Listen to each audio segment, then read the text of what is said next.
یہ آیت نمبر 14 سے لے کر کے 26 تک تقریباً 13 آیات آج ہم لوگوں نے پڑھی ہیں۔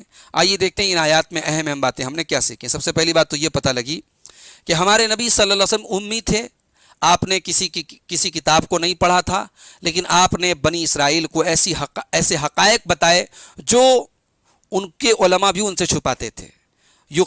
اللہ تعالیٰ نے فرمایا کہ میرا نبی تم کو وہ باتیں بتاتا ہے کہ قد جاءکم رسولنا یبین لکم کثیرا مما کنتم تخفون من الکتاب، کہ کتاب کی وہ باتیں جو تم چھپاتے تھے میرا رسول تمہیں بتاتا ہے۔ تو یہ اللہ کے رسول صلی اللہ علیہ وسلم کے اللہ کے سچے رسول ہونے کی ایک بہت بڑی دلیل اور علامت ہے۔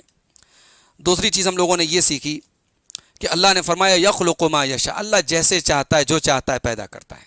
حضرت عیسیٰ کو اللہ کا بیٹا کہنے کی سب سے بڑی وجہ عیسائیوں کا نزدیک وہ بغیر باپ کے پیدا ہوئے، تو اللہ نے ایک جملے میں دو لفظ میں اس کا جواب دے دیا، یخلق ما یشاء، اللہ کی مرضی، اللہ جیسے چاہتا ہے پیدا کرتا ہے۔ اس نے آدم کو بغیر ماں باپ کے پیدا کیا، تو اس نے حضرت حوا کو بغیر ماں کے پیدا کیا۔ حضرت آدم بغیر مرد و عورت کے ملاپ کے پیدا ہوئے، اور حضرت حوا بغیر کسی عورت کی شرکت کے پیدا ہوئیں، اور پھر حضرت عیسیٰ علیہ السلام بغیر کسی مرد کے پیدا ہوئے، صرف ماں کے پیٹ سے پیدا ہوئے۔ تو یہ اللہ تعالیٰ کی تخلیق کے الگ الگ انداز ہیں۔ یخلق ما یشاء، وہ جیسے چاہتا ہے پیدا کرتا ہے۔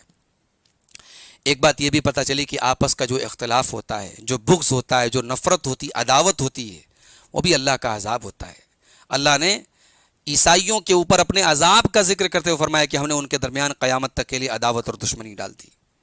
ایک چیز یہ بھی پتہ چلی کہ یہودی اور عیسائی یہ دعویٰ کرتے تھے ہم اللہ کے محبوب ہیں، اللہ کے چہتے ہیں۔ اللہ نے کہا کہ تمہارا یہ دعویٰ غلط ہے، اگر صحیح ہوتا تو ہمارا عذاب تم پر کیوں نازل ہوتا۔ تو اللہ کی محبت اور اللہ کی حمایت، اللہ کی ولایت، یہ کب حاصل ہوتی ہے؟ اللہ کی شریعت کی سچی پابندی سے حاصل ہوتی ہے، یہ نسبتوں اور دعووں سے حاصل نہیں ہوتی۔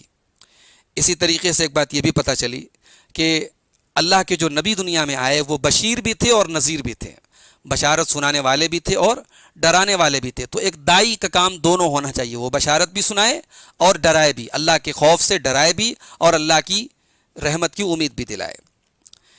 ایک چیز یہ بھی پتہ چلی کہ جب بنی اسرائیل کے اندر جو دو لوگ بہادر تھے، انہوں نے کہا کہ اللہ کے اوپر بھروسہ کرو، تم اس بیت المقدس میں داخل ہو جاؤ گے اور اللہ تمہاری مدد کرے گا۔ اس سے پتہ چلا کہ اللہ کے اوپر توکل کرنے سے معاملات آسان ہو جاتے ہیں۔ حضرت موسیٰ علیہ السلام سے بنی اسرائیل نے بڑی بے ادبی والا جملہ استعمال کیا اور کہا فَاذْهَبْ أَنْتَ وَرَبُّكَ فَقَاتِلَا، کہا کہ فَاذْهَبْ أَنْتَ وَرَبُّكَ فَقَاتِلَا إِنَّا هَاهُنَا قَاعِدُونَ، آپ لڑیے، آپ کا رب لڑے، ہم یہاں بیٹھے رہیں گے۔ تو یہ ان کی حد درجہ نافرمانی تھی اور اللہ اور اس کے رسول کی بے ادبی تھی، بلکہ اللہ اور اس کے رسول کا مذاق ایک طریقے سے انہوں نے اڑایا۔ تو اس کا انجام یہ ہوا کہ 40 سال تک اللہ تعالیٰ نے ان کو محروم رکھا بیت المقدس میں داخل ہونے سے۔ اس سے یہ پتہ چلا کہ وہ جو نسل تھی، وہ نافرمان اور گستاخ لوگوں کی جو نسل تھی، جب ان میں کی اکثریت جب مر گئی اور ہلاک ہو گئی، تب اللہ تعالیٰ نے ان کو بیت المقدس میں داخل ہونے کی اجازت دی۔ اور اس سے یہ بھی پتہ چلتا ہے کہ گناہوں کی جو سزا ہوتی ہے آخرت میں تو جو ملے گی دنیا میں بھی ملتی ہے، جیسا کہ بنی اسرائیل کو یہاں پر ملی۔ اللہ تعالیٰ سے دعا ہے رب العالمین ہمیں قرآن کریم کو سمجھنے، پڑھنے اور دوسروں تک پہنچانے کی توفیق عطا فرمائے، آمین۔ والسلام علیکم ورحمۃ اللہ وبرکاتہ۔